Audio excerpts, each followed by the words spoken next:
what happened to you that you are in this state of gratitude? When I was 27, I got a spiritual slap. Greatest gift that I ever received. And I broke my neck in a car accident. I had gotten divorced and I was dating this guy, and he walked into this party with another woman, and I was more than I could bear. And so I left the party and I told my friends I'm going anyway. And so I wasn't drunk or anything, but I think this was just kind of like the last straw for me. And then this is what happened. Now, I don't recommend people waiting to listen. I don't want you to have a broken neck to gain the huge gift of my life that I did. I just want to explain to you how precious life is. And obviously, what I realized is I wasn't done yet. So when I was up there hovering over the car, and all of a sudden I saw my physical body gasping for air. And then I came back in really fast because obviously I wasn't done yet. And that's why every day after that, 3 months healing in a body cast, healing naturally, which was a huge gift from this young doctor who explained this to me, came out of it good as new. He said, if you're young, we can do this naturally. You'll have, no physical impairment, which I did not. And I started doing things. I used to live from fear like most of the women in my family. And what I realized was, what's the worst thing that can happen to me? I could die. Well, I almost did that and it wasn't scary. So I'm going to live the life that I would love living. And that is, I started running. I learned how to ski. I mean, I did all these things that I was so fearful about before. And it was like, that was such a life-changing moment that I can share with you. And yes, we don't know when our last breath is going to be. And that's why I'm so passionate, and I'm on this fast track to let everybody know the rest of the story that I found when the next biggest shift in my life was when I had my first Akashic reading. When I had my first Akashic reading, it was the day after my mother passed. And I was not with her. I was in Kauai. That was her favorite island. And she passed before I could get back. And then I felt her really heavy in my space. And I knew something was wrong. And so I called this woman because I was going to have a reading with her, but I hadn't had it yet. I called her and said, my mother passed. Can we do the reading? Because I think something's wrong. She said, absolutely. In this reading, I was so affirmed. All this information that she was telling me, I knew on a soul level was the absolute truth. And only I didn't have the language to talk about it. So what the Akashic work does is it brings a system and how to work with what it is that's most important in our lives right now, what our soul wants us to know right now. And then taking that information and expanding and living from that place. So I've had a lot of gratitude, like I said, even as a young child when my parents got divorced, and then of course from the broken neck, and then finding my mother in this reading, that in my first Akashic reading, we found that my mother was earthbound and she was stuck in between. She was so afraid to die. And finally, her body gave out. She couldn't live any longer. She passed, and she was so afraid that she got stuck. And that's why it's so important for us to realize when we are in that time of passing, that we teach people, we teach ourselves and other people how to lean into it and how to breathe into it and how to look for the light and go toward the light, because that's how then we get to our astral plane, our correct healing place that we go to when we leave this body and we go on. we run this cycle all the time. We get to come in and take lives and go out. And whatever we do in between is just it's for our transformation. Earth is a hard place. It's not for sissies. And so when we come to Earth, every person that's here on the Earth, you have the power. We all are connected and we all have the same stuff. And we all have the power to overcome situations and circumstances. That's how we transform. We come here, we've taken on the hard stuff because our soul wants to evolve quicker.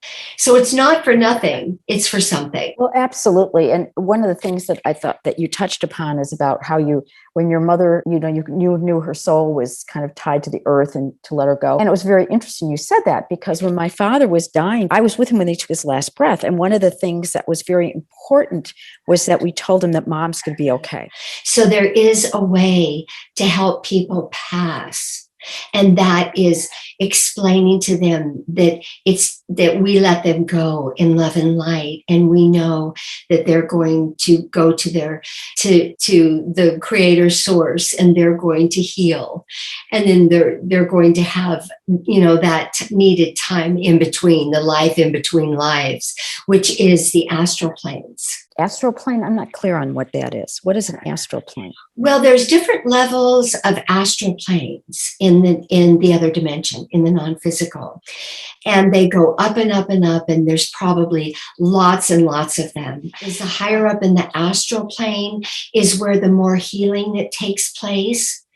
And that is where we're reviewing this lifetime. We're reviewing everything that went on. We're understanding that. And the more healing time we need, the higher up the astral.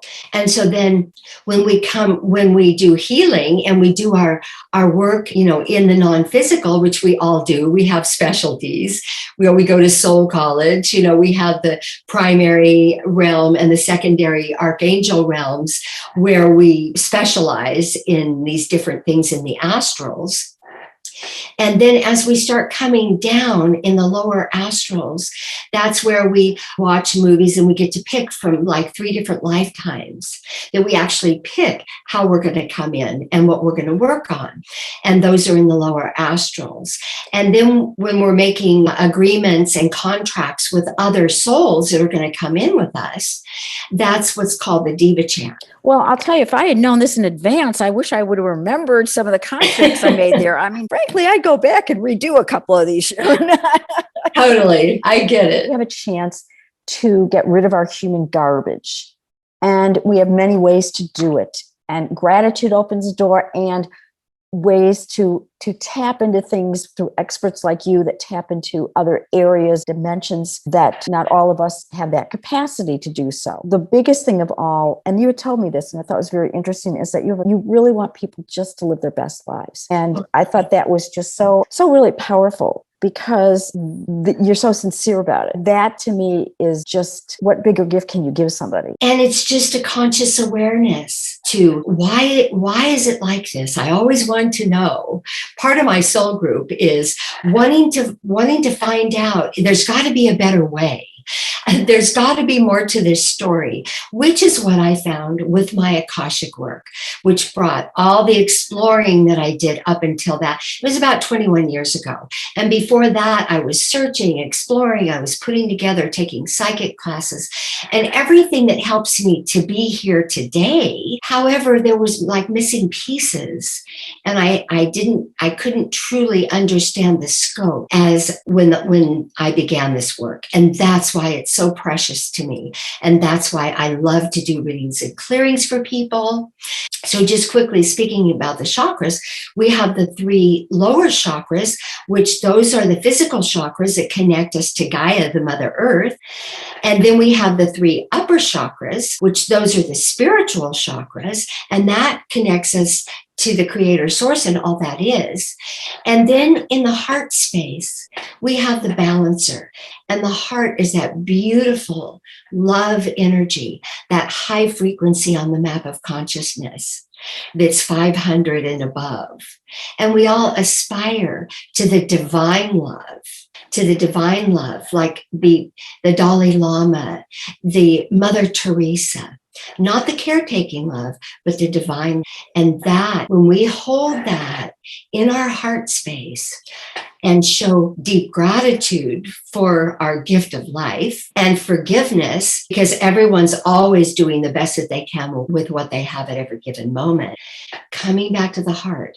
And it's an inside job. And when we forgive ourselves first and anyone around us, we are clear. And forgive is forgiving to me. It's forgiving to me, because the strings are cut. Not that I can say I approve of whatever it was, but it's more like, why take up space in my brain? Why control me? Caregiving can be interpreted as lovingly caring for, like, let's say your mom is ill. And I think that you meant it in a different sense, if I am understanding right. Thank you. Thank you for pointing that out. Yes. So loving kindness and compassion, like of the Dalai Lama and the Mother Teresa, that is the high vibration, that 500 on the map of consciousness. We can caringly love from the divine love of loving kindness and compassion. When I said caretaking love, I don't know about you, but when I grew up, I did not learn divine love. I didn't learn about it until I learned about it, until I was seeking. What I learned was if I'm a good girl and I'm good enough and I, take care of my parents and then they love me back, well, then that's caretaking love. Or, I'll do this for you and you do this for me and then I'll love you. I love you for who you are, not what you do for me or anybody else. That love comes from inside of us. That's why loving and forgiving ourselves first is a must, because we can't give that to anybody else until we have it inside to give. No word has a meaning unless we each can choose what meaning we're going to put on it. Like with my broken neck, for instance, after I healed and I told people that I had a broken neck, they go, oh my God, that must have been the worst thing ever. And I would say, no, I knew when I came back into my body that was the best thing that could have ever happened to me. I don't recommend it and I don't want you to have to do that. Just take it from me. No, I will, trust me. And you don't have to break your neck to do it. However, these are the gifts. These are the challenges, the circumstances and situations that come up in our physical life that create an upward level for us to be in. Realizing nothing happens for nothing. There is always the infinite intelligence that's going on. The infinite intelligence knows more than we know. We connect to that infinite intelligence through our connection with our soul. As I mentioned, the heart's the seat of the soul, and we connect with that infinite side of ourselves that has all the answers. And the more connected we are, the more we can be a being of expansion and realize that this would not be happening to me if it was not the most important thing that I need to know right now, which is what happened. So anytime that we feel betrayal or we're harmed by someone, it's not for nothing. It's for something.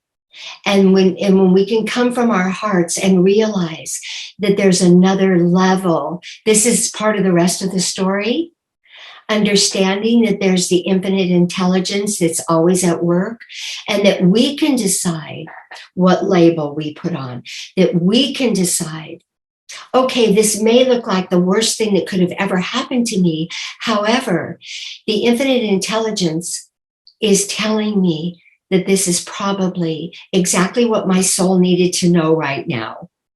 And so I'm just going to go with it. And I'm going to be in gratitude that I'm alive, that I'm still in a body and I'm alive and I'm happy and grateful. And that says an awful lot about how we can. I love this little mantra. It's a breathe, ground, and remember. The breathing is just getting in a comfortable place and breathing in through your nose and out slowly like you're blowing through a straw. And doing that a few times.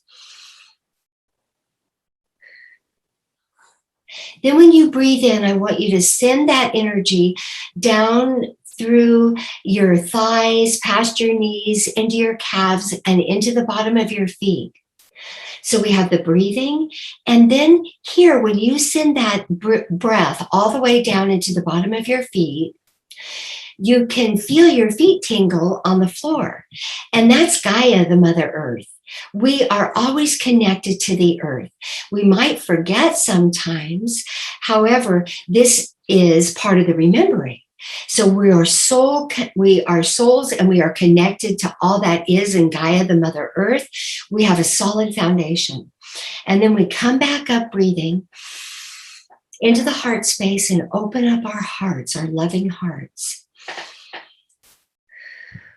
And then we have this remembering that our heart is the seat of the soul, and our infinite connection that we have is the remembering.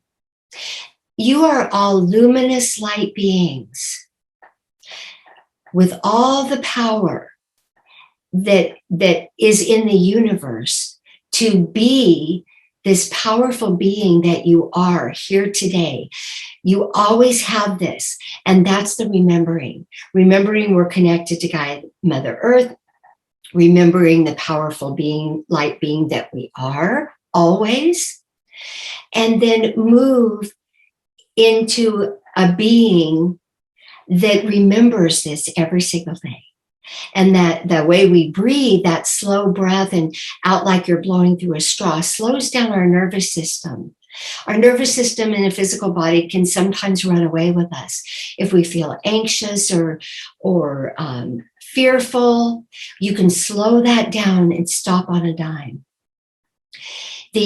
We want to be expansive with the energy. We want to expand into the love energy anytime if we feel fear, which is an expansion. What would I love? What would I love? What would I love? Or if we're not feeling that way and we're feeling contracted, like something happens and we're in fear, we know that's a very low vibration. Notice that. Notice what you're noticing. And then right away, turn it on a dime and just say, oh, okay, I notice I'm in low energy. What would I love? Think of that love energy and our lives and the gift of life and all of that. And your favorite ice cream or whatever it is that you love.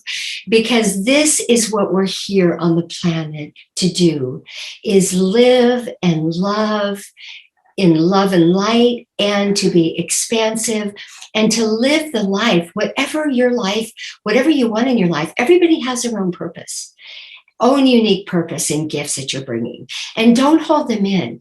Show them. Get loud and proud about it and show everyone your uniqueness. It's why we're here. Calves and into the bottom of your feet. So we have the breathing. And then here, when you send that breath all the way down into the bottom of your feet, you can feel your feet tingle on the floor. And that's Gaia, the Mother Earth. We are always connected to the earth. We might forget sometimes. However, this is part of the remembering. So we are souls and we are connected to all that is in Gaia, the Mother Earth. We have a solid foundation. And then we come back up breathing into the heart space and open up our hearts, our loving hearts. And then we have this remembering that our heart is the seat of the soul, and our infinite connection that we have is the remembering.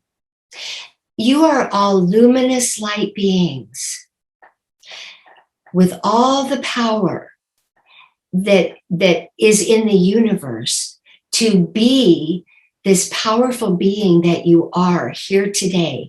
You always have this, and that's the remembering. Remembering we're connected to Gaia, Mother Earth, remembering the powerful being, light being that we are always, and then move into a being that remembers this every single day. And that the way we breathe, that slow breath and out like you're blowing through a straw, slows down our nervous system. Our nervous system and a physical body can sometimes run away with us. If we feel anxious or fearful, you can slow that down and stop on a dime. We want to be expansive with the energy. We want to expand into the love energy anytime if we feel fear, which is an expansion. What would I love? What would I love? What would I love? Or if we're not feeling that way and we're feeling contracted, like something happens and we're in fear, we know that's a very low vibration. Notice that. Notice what you're noticing.